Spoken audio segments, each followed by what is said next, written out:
আসসালামু আলাইকুম, সোনা মায়ের রান্নাঘরে আপনাদের সবাইকে স্বাগত। আজকে দেখুন আলুর পুর ভরা নাস্তা বানিয়ে দেখাবো কীভাবে বানায়। আপনারা দেখতে থাকুন আর সঙ্গে থাকুন। দিলাম পেঁয়াজ কুচি, লঙ্কা কুচি, একটু ভাজা ভাজা করে নিয়েছি। আলু সিদ্ধটা দিয়ে দেবো।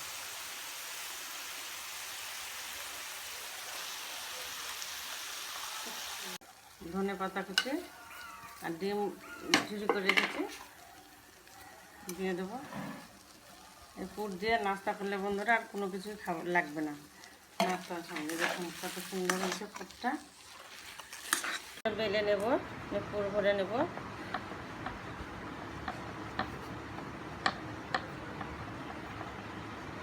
পুরটা দিয়ে নেব।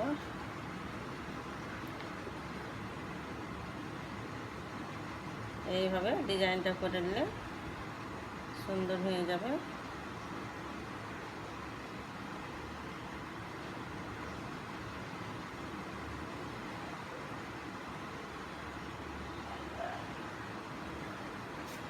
এইভাবে সবগুলো ভরে নেব। নিয়েছি পিঠেগুলো কত সুন্দর হয়েছে দেখেন, সবই পুর ভরে নিয়েছি। তেল গরম হয়ে গেছে, তেলে দিয়ে দেবো। আমি সেঁকে নেব মচমচে করে, তুলে নেব নাস্তাগুলো। দেখুন কত সুন্দর হয়েছে, কচুরির মতো।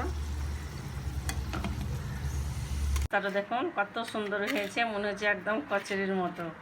দেখেন মিষ্টির দোকানের কচুরি যেরকম হয় না, সেরকম বন্ধুরা আলুর পুর ভরা নাস্তাটা দেখুন কত সুন্দর আর মুচমুচে। প্রচুর ভেঙে দেখুন,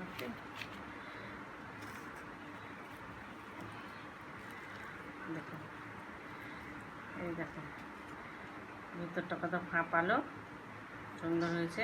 একটু সস দিয়ে ভালো লাগবে বন্ধুরা খেতে। বন্ধুরা আমার আলুর পুর ভরা নাস্তাটা যদি ভালো লেগে থাকে অবশ্যই লাইক কমেন্ট শেয়ার করবেন, আর আমার সোনা মায়ের রান্নাঘর পেতে সাবস্ক্রাইব করে দেবেন।